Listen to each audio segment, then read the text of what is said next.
Melinda Urban. I'm with the Federal Highway Colorado Division.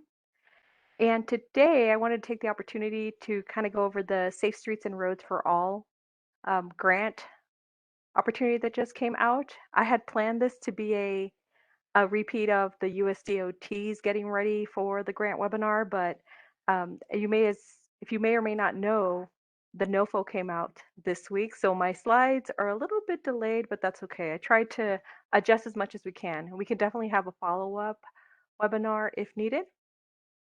So let's see. Okay, that's a disclaimer. Okay, so first off, in case you didn't know, the NOFO is out for the Safe Streets and Roads for All grant opportunity.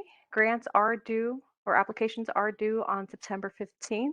And I'll definitely share these slides with Heather so that they'll be available. You can get these links to find out where to apply. But the reason I wanted to share this slide right here is so that everybody could, if you're interested in, join those stakeholder webinars.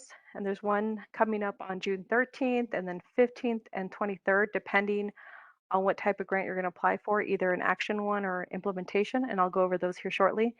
But the June 13th one is a general overview one, so that should be pretty good. These webinars that USDOT has been hosting have had tremendous turnout, like in the thousands all over the country. So definitely good, and they're recorded. So if you can't make it, definitely hit up one of the recordings if you can. But like I said, the timing was off a little bit on my part on presenting this material, but the NOFO did come out this week. So that's the good part. Instead of just saying like in May it'll come out sometime, it came out this week. Okay, so what's Safe Streets and Roads for All? So I'm going to start at the 30,000 foot level. And so safety, as you can see, is the top of the circle. It is part of one of the goals for USDOT as our strategic plans. In addition to safety, we have the economic strength and global competitiveness, equity, climate and sustainability, transformation, and organizational excellence. So we're going to highlight this grant program, SS4A, so Safe Streets for All, highlights on the safety goal of the strategic plan. So some background, fatalities nationally, and I'm just going to focus on the middle, hopefully you can see my cursor. The middle number metric is about 40,000 people a year. That's the number of fatalities that we have every single year in the United States. Not every single year. In 2020, that's that metric, but we've been hovering about the 35 to 40 in the last 5 years. And I don't know what the numbers are going to show for 2021 and 2022. But that's a lot of people. And so it's hard sometimes when we're looking at projects that need to be improved and reasons why fatalities happen and causes for crashes as to how this relates to us in our city, our municipality, our special district. And in my next slide, I'll drill down so we can see what this looks like in Colorado. So this information is from CDOT, the Colorado Department of Transportation. And I don't know everybody on the call, so I don't know if everybody is in Colorado or not, but wanted to share these numbers with everybody. Most importantly, on the second half of the screen, if you see we have urban, rural, and off-system, on-system, PED, bicycle, motor, scooter, and suspected impaired. And what I wanted to share with folks was the off-system, on-system metrics. As if you follow those across, there's from 2019, 22, and 2021. Obviously, we're not done with the 2021 numbers because of the way data is reported in Colorado. But if you see, and I'm sorry, and I should have said, the off-system, for the most part, are facilities not on the NHS and facilities that the state does not maintain. I'm sorry, that it does not maintain. That does not to say that a local agency would not maintain something that's on system, but it's not typical. So most of the off-system facilities in the state are maintained and owned and have jurisdiction by local agencies. So most of the time, that is those neighborhood streets and arterials that are not part of the state's ownership and maintenance, so that DOT. So if you see for 2019, for example, the off system, 43% of fatalities were on the off system, while 57% were on the on system. For 2020, We saw that decrease a little bit to 40% off system and 60% on system. And then for 2021, as of date, that was February 2022, information that we had was 37-63 split. So there's still a high percentage of fatalities occurring in the off system. So I don't think that I'm I'm saying something that people haven't heard before, but we are definitely have a need to address fatalities and crashes, not just fatalities, but crashes overall on the off system. So a little bit more background. So basics of roadway safety. These are all different practice that USCOT has supported and promoted in the last few years. So hopefully you've heard some of these, like Vision Zero, Towards Zero Deaths, Complete Streets, and I'll go over the safety strategies here in a second and the countermeasures. And again, innovative practices and technology. This is just demonstrating why it's so important to address safety in communities because our ultimate goal is to get toward zero deaths. So some of the safety, proven safety countermeasures, and there's links to these, so you guys can definitely read up on these if you want some more information. And some cities and some state DOTs already do some of these, and I'm preaching to the choir here, and you guys have heard of these. So for example, uh, bicycle lanes up on the right hand side. Some of you might say, "Hey, we already do these. They're part of our adopted plans." That's great. That's wonderful. And some municipalities just haven't explored them yet. Same for road diets and leading pedestrian intervals.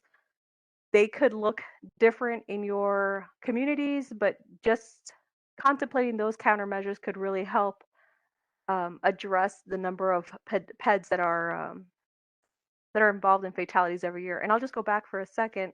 If we saw the number of peds involved in fatalities in Colorado, and I'll go to 2020 because that's the number that we have a complete number for, is 93 peds. 93 peds in the state of Colorado. There was fatalities. That means that they died. That is a lot of people. And I don't know the entire situation of what happened in those cases, but um, that's still a lot of people, regardless of what was all involved. And the and we're that's just like one more death contributing to the Vision Zero count that we don't want. Right? The goal is zero. Not one death is acceptable.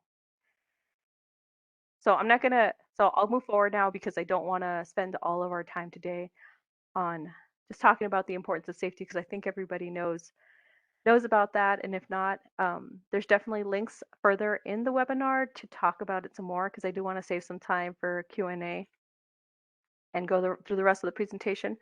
So what is the Safe Streets and Roads for All grant? So it was a program that's authorized under the bill, the infrastructure bill that was just passed.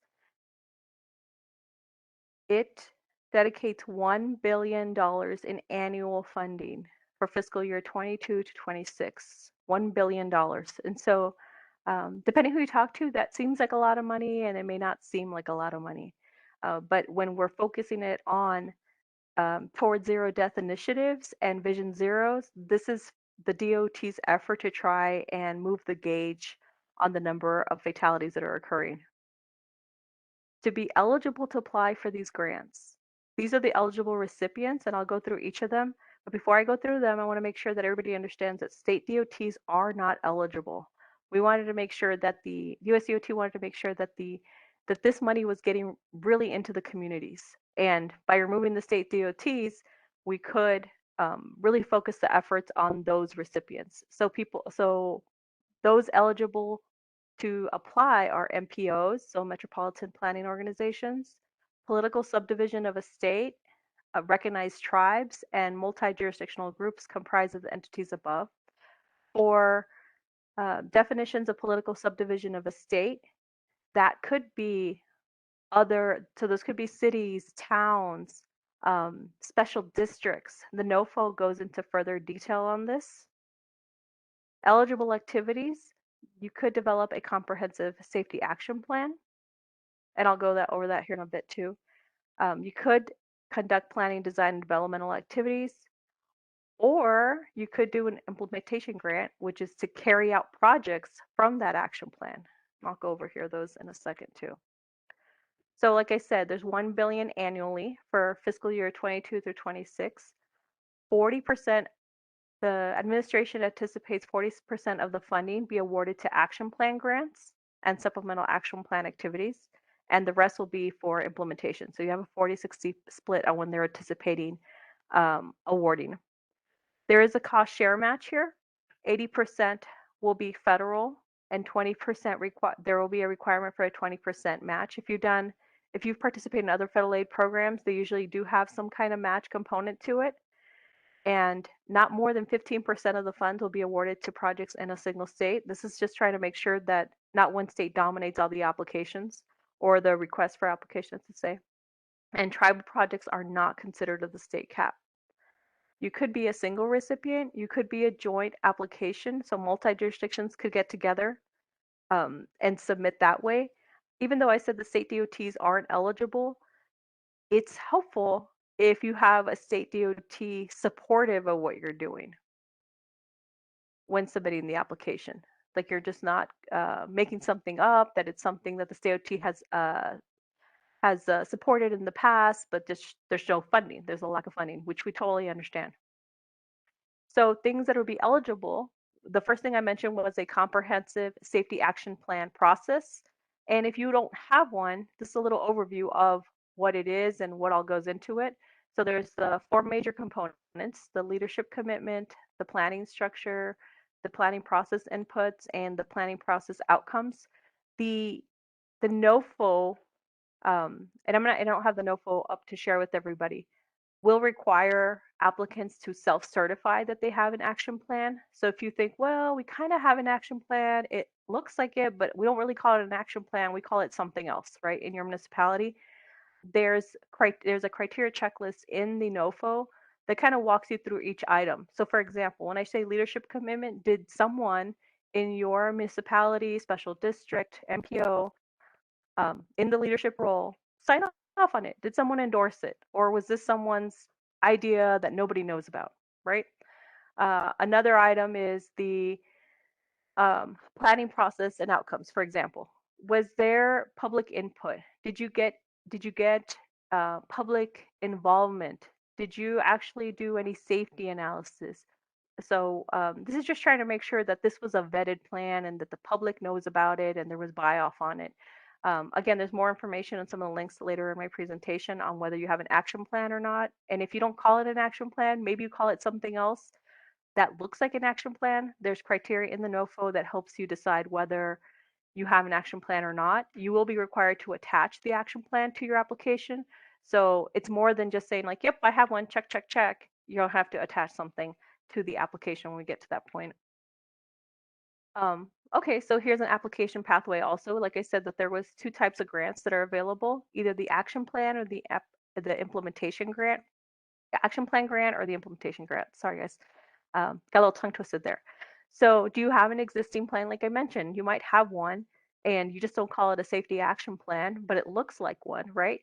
So you would say, yeah, I have an action plan. Yes. You would take that top green yes and carry it over. And then it says, does it have the required elements?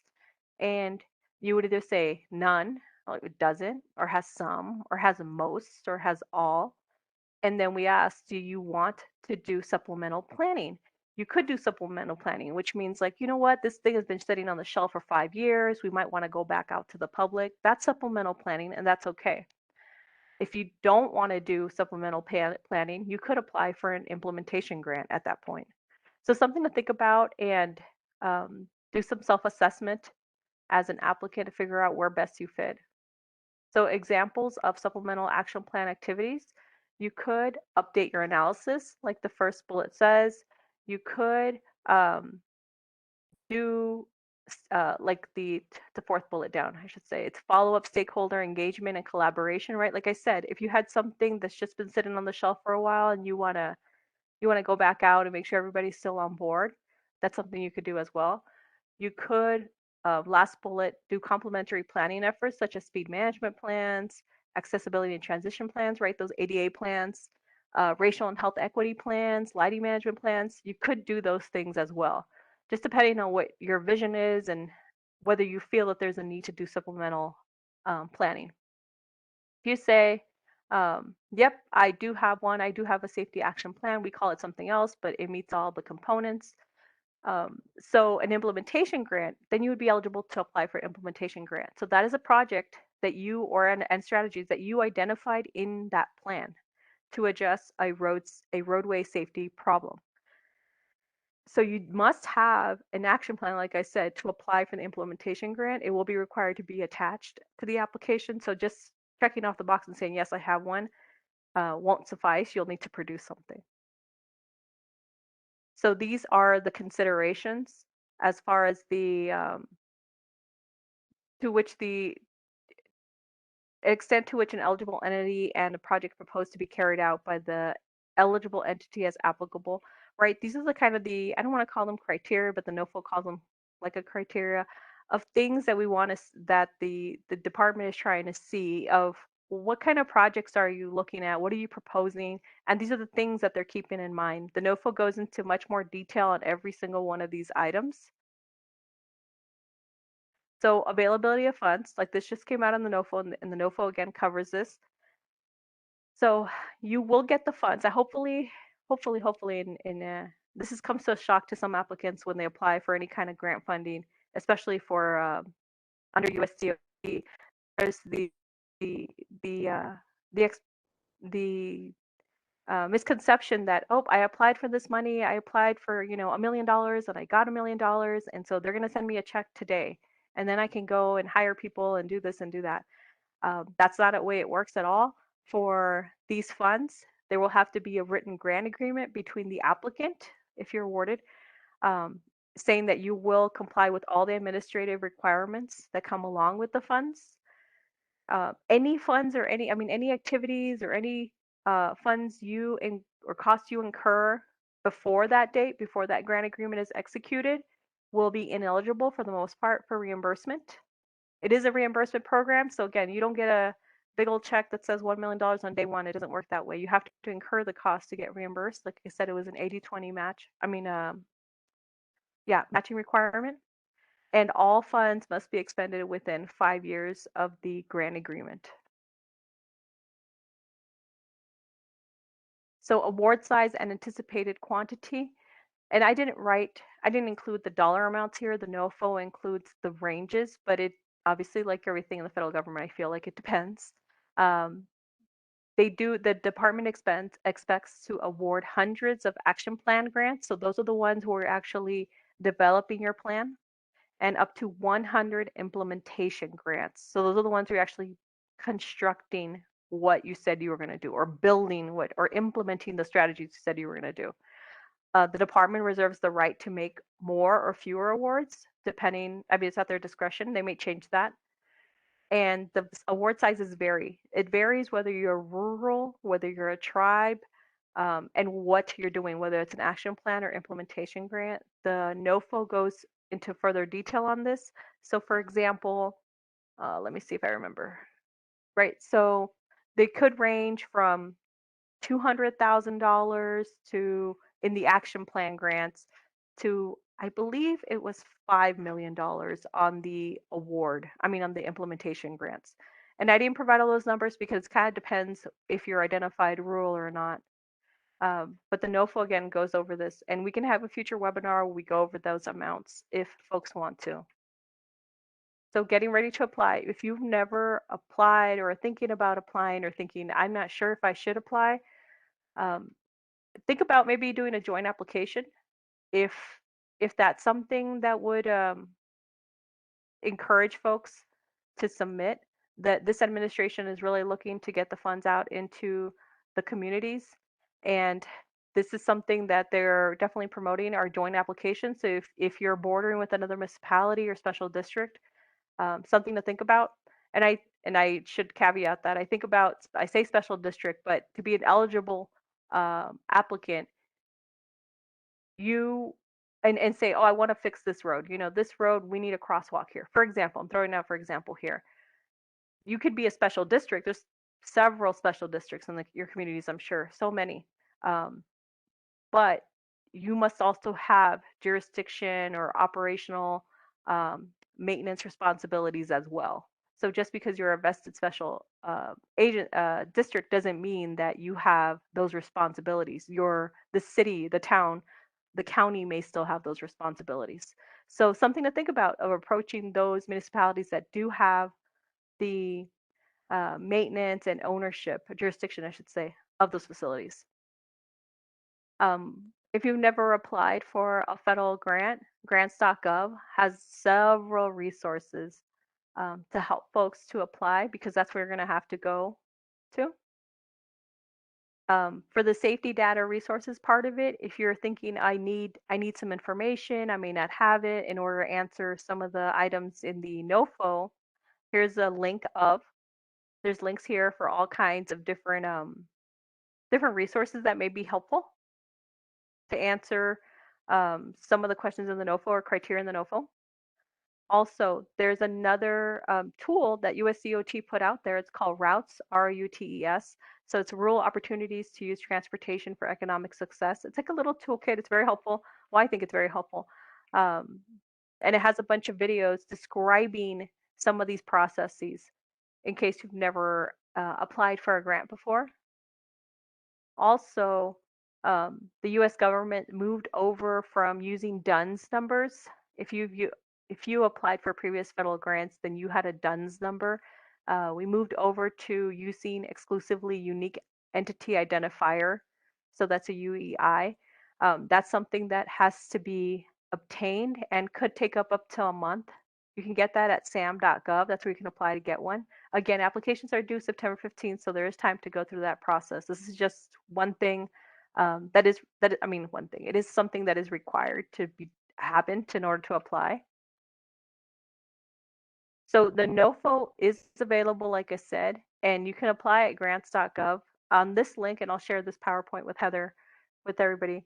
Um, on grants.gov, there is a search function and a database on where you can search for grants, but this hyperlink specifically takes you right to the Safe Streets for All NOFO or application, I should say. There's more information on this program on the transportation.gov website.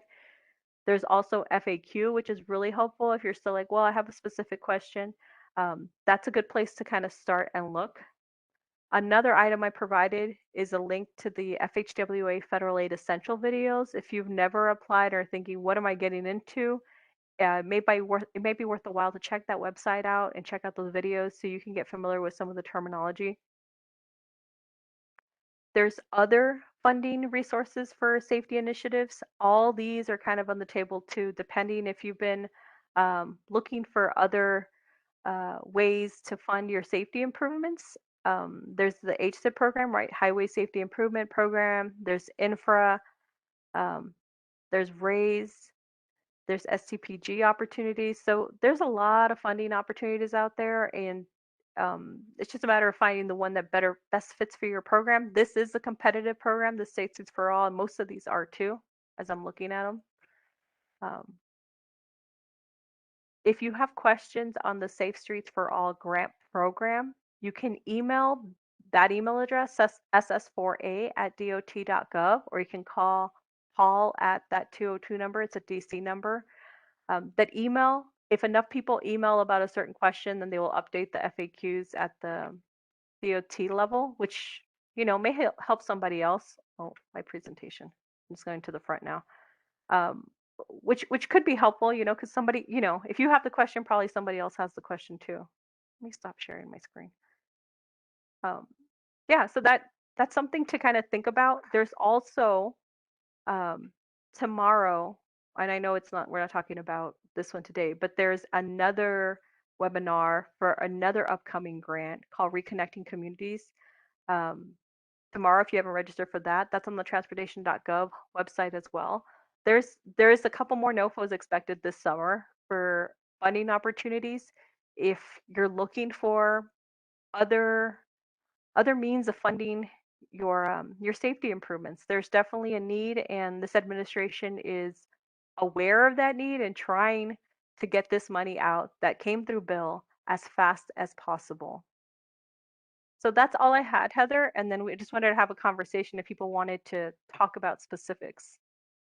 Sure, thanks. And I will mention as well, if you go onto our website, coloradoltop.org, under the events, a lot of the free webinars and stuff are going to be listed there, including the one that you mentioned for tomorrow, the Reconnecting Communities Mhm. pilot, that there's a link on there as well. So we try and get those up.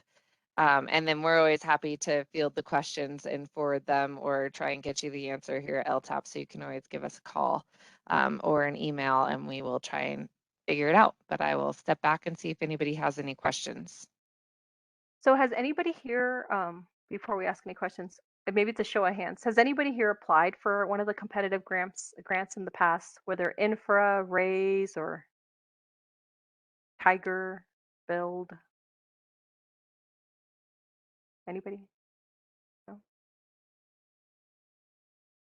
Joe, okay. Looks like, yeah, Joe Ray's Beth? Raise, cool. had another hand. So Dana has applied for yes, raise. Were you all successful or no? Yep, yep. awesome. Congratulations. Those are the those are awesome. That's great.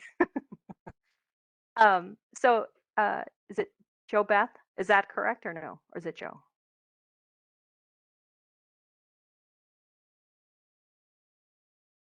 So and so you've gone through that exercise. And I don't know if I should say that. I don't know if you personally went to like grants.gov and filled out the application, but are you in receipt of the raise funds yet or not yet?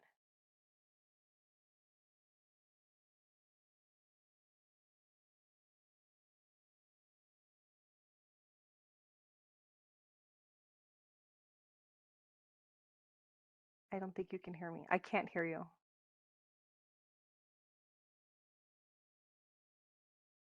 It doesn't look like you're muted. So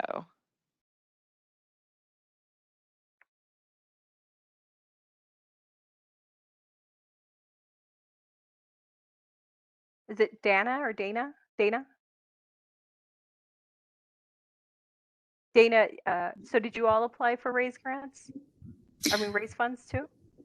Um, the municipality I work for now is currently, we have an infra grant, a build grant, and a raise grant. I personally wrote a build grant that was awarded in 2018 for another municipality. Congratulations. Thank you. That's a big deal. What is your feeling about the Safe Streets for All? Is that something that you all are going to apply for in your current municipality? Wait, are you still at the same place or a different place? I I'm missed that. actually at a different municipality, Okay. and I'm thinking that we will probably go ahead and apply for this one as well. Yeah, I mean, especially if you've been successful. Um, I don't want to say there's a method to the madness, but there the criteria really focused on this administration's priorities and focus. So congratulations on being a recipient in the past, and hopefully you guys are a recipient this time, this go around. And if you are not successful this year, there's always next year. Like I said, there's 5 years of it. The administration is encouraging folks, if you don't have an action plan, to definitely apply this year for the action plan, and the next year you apply for the implementation one. You might get both. Who knows? It just we're aware of who's applying and what awards folks are getting, so then you know, okay, well, they're definitely on the right track. They want to build these things. They want to implement these strategies. So good luck. Let's see.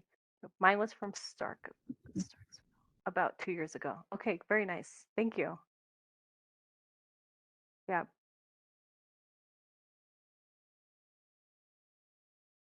Dana, so are you guys thinking of applying for an action plan grant or an implementation one? This is actually my second week on the job, so I'm not really sure. I'm kind of getting thrown into a few things that I'm getting to really learn hands on. So I don't know enough to answer that question, but either way, Sure. I think it's going to be a good opportunity. Yeah. Is anyone here never, I mean, doesn't lack the experience in applying for one of these competitive grants? This is my second week as well. OMG. You guys are kindred spirits. You're on the same the same trajectory here. I love it.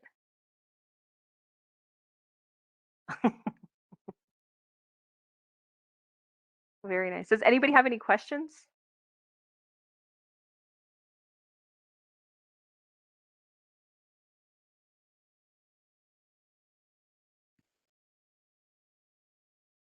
And I think if you don't come up with any questions, we will post this presentation on our site, again, coloradoltap.org.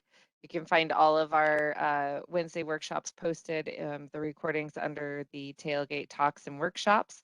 And then, again, if you have any questions that kind of come up later on, feel free to email us or myself, and I will reach out to Melinda and get the answer for you.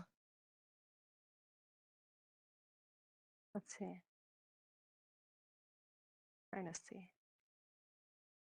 I think these grants are going to be interesting to see because I feel like every round with the new grants, uh, there's so much creativity out there as far as what folks have in mind and what they're proposing. So um, definitely go for it and apply and submit. The NOFO doesn't include a list of these are ideas that we'll accept. They do list ideas or things that are not going to be eligible um, to get those out of the way, but folks still kind of submit them anyway. So for those, so those are projects that are they're mainly to help uh, with vehicles. So like capacity improvements that don't really have a multimodal component to them or non-motorists uh, may not be eligible. Something to kind of look at through. There are a few bullets, maybe like half a page bullets in the NOFO of things that are maybe not eligible. But you would think that you want them to be safety related, and I get it, but that's not the focus of this one. Like I said, there's going to be other grant opportunities coming out this summer. And if you're not already familiar with the transportation.gov site, I would get familiar with it because the administration is posting so much information as fast as we can get it out to try again. This administration wants to get these funds out as soon as possible. So just bear with us as the information gets posted and gets us vetted as quickly as we can. But it's happening, and I know it's like it's a little frustrating because people apply and they want to know if they got it within like a month, and it doesn't quite happen that quickly. But it's happening. So September 15th is the deadline for this application. There is time to kind of vet things out and think about it. And if you haven't set up received your UIE at some sam.gov, you might want to check that out first. So this NOFO is laid out like most NOFOs are, just kind of giving you the direction, how things will be evaluated, what needs to be submitted, and where. At the June webinars hosted by USDOT, they'll go through every part of the NOFO again. So, like I said, it just came out this week, and I was planning to talk about getting ready for it, like, yay, get everybody excited about it, but it came out already. So we just don't know when they're gonna go live. And this one came out this week. So let's see. Oh, Joe Beth. Okay. Joe Beth, where are you from? Where are you in? What municipality? Or what county or city?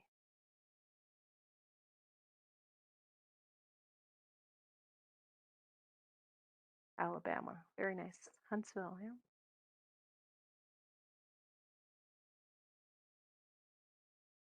Anybody else want to share your experience or anybody who has never applied for a grant?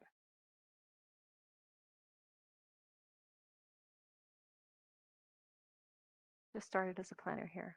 Oh, awesome. Tuscaloosa, Alabama. She's a neighbor. Did you You not guys know are gonna that? have to get together. Yes.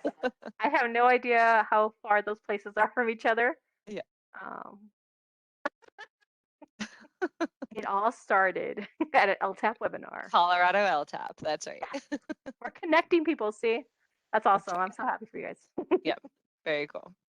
One day, I would love to have the frank conversation of what actually happens and how to be more competitive for these grants. But we're not having those conversations right now. Roll Tide. As far as like what's written and what's not, and it's interesting out there. It's interesting because everybody wants some money, but they don't understand. Yeah. They don't understand the NOFO. Definitely. Well, Take time to digest the NOFO for sure. that's Roll right. Tide. So we've got the first step. I have a feeling that we'll be inviting Melinda back as more comes out and more processes kind of, I don't know, come to light and have questions about. But Melinda, thanks so much for taking the time to come and talk to us about this newest one. Yeah. And everybody have a really good day. And Joe, Beth, and Dana, I definitely want to be posted when you guys end up having lunch, right? All right, well, we'll get this posted on our website probably by the end of the day. And if you have any questions, don't hesitate to reach out. Thanks so much for joining, and thanks, Melinda, for being here. Thank you. Bye.